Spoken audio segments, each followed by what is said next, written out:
بسم اللہ الرحمن الرحیم۔ آج ہم سورہ بقرہ کی 3 آیتوں کی تفسیر آیت نمبر 35، 36 اور 37 کو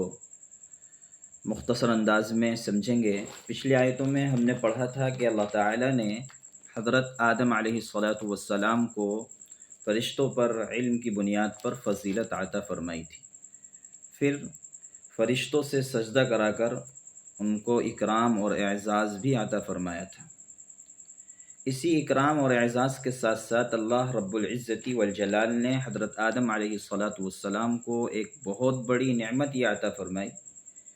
اللہ فرماتا ہے وَقُلْنَا يَا آدَمُ اسْكُنْ أَنْتَ وَزَوْجُكَ الْجَنَّةَ، ہم نے کہا اے آدم تم اور تمہاری بیوی جنت میں رہو،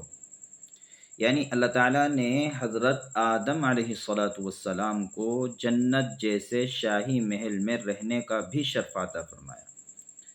پھر فرمایا وَكُلَا مِنْهَا رَغَدًا حَيْثُ شِئْتُمَا، اور اس جنت میں سے جو چاہو جہاں سے چاہو کھاؤ،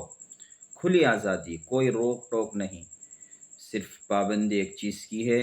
وَلَا تَقْرَبَا هَٰذِهِ الشَّجَرَةَ، اس درخت کے قریب مت جانا، اس درخت کا پھل مت کھانا، فَتَكُونَا مِنَ الظَّالِمِينَ، ورنہ تو تم اپنا نقصان کرنے والے ہوگے۔ شیطان جو حضرت آدم علیہ السلام کو سجدہ نہ کرنے کی وجہ سے مردود ہوا تھا، اس نے یہ سوچ رکھا تھا کہ میں جس آدم کی وجہ سے ذلیل اور رسوا ہوا ہوں اس کو بھی میں اللہ کی رحمت سے ضرور محروم کر کے رہوں گا۔ چنانچہ اس نے حضرت آدم علیہ السلام کے دل میں وسوسہ ڈالا اور کہا هل ادلک علی شجرۃ الخلد وملک لا یبلی، اے آدم کیا میں تمہاری ایسے درخت کی طرف رہنمائی نہ کروں، ایسا درخت نہ بتاؤں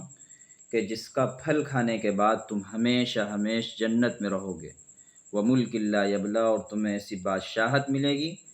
جو ختم نہیں ہوگی۔ حضرت آدم علیہ السلام شیطان کے بہکاوے میں آ گئے اور ساتھ ساتھ شیطان نے قسم بھی کھائی اور کہا انی لکما لمن الناصحین، میں جو تم سے یہ بات کہہ رہا ہوں تمہاری خیر خواہی میں کہہ رہا ہوں۔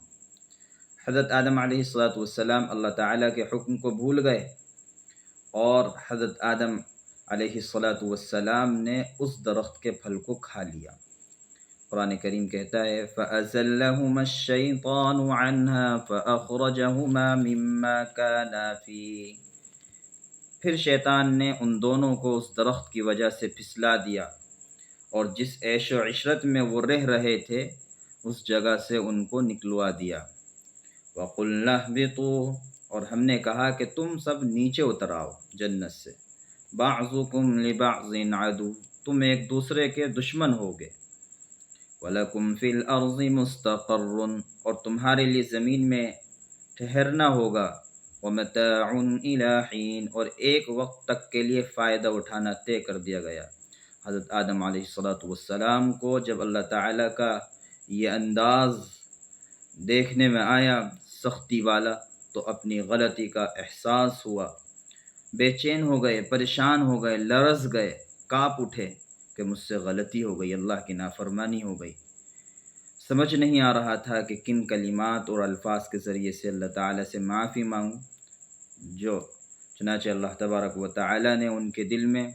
معافی کے کلمات ڈالے۔ قال ربنا ظلمنا انفسنا وان لم تغفر لنا وترحمنا لنكونن من الخاسرین، جس کا ترجمہ یہ ہے کہ اے ہمارے رب، ہم نے اپنی جانوں پر ظلم کیا ہے اور اگر آپ ہمیں معاف نہیں کریں گے، ہم پر رحم نہیں کریں گے تو ہم خسارہ پانے والوں میں سے ہو جائیں گے، نقصان اٹھانے والوں میں سے ہو جائیں گے۔ حضرت آدم علیہ السلام نے ان کلمات کے ذریعے سے اللہ تبارک و تعالی سے توبہ کی۔ قرآن کریم کہتا ہے فتاب علیہ، اللہ تعالیٰ نے ان کی توبہ کو قبول کیا، انہ هو التواب الرحیم، بے شک اللہ تعالیٰ توبہ کو قبول کرنے والا اور بہت رحم کرنے والا ہے۔ اللہ تعالیٰ نے اس کے ذریعے سے ہم سب کو یہ سبق دے دیا کہ جب کبھی انسان سے غلطی ہو جائے، کوئی گناہ ہو جائے، نفسانی خواہشات کے جال میں پھنس کر یا شیطان کے بہکاوے میں آ کر کوئی غلط کام انسان کر بیٹھے تو اسے فوراً اللہ تعالیٰ سے معافی مانگنی چاہیے، توبہ کرنی چاہیے۔ اللہ تعالیٰ توبہ کرنے والے کی توبہ کو قبول فرماتا ہے اور معاف فرما دیتا ہے۔ اللہ تعالی ہم سب کی شیطان کے شر سے حفاظت فرمائے، آمین۔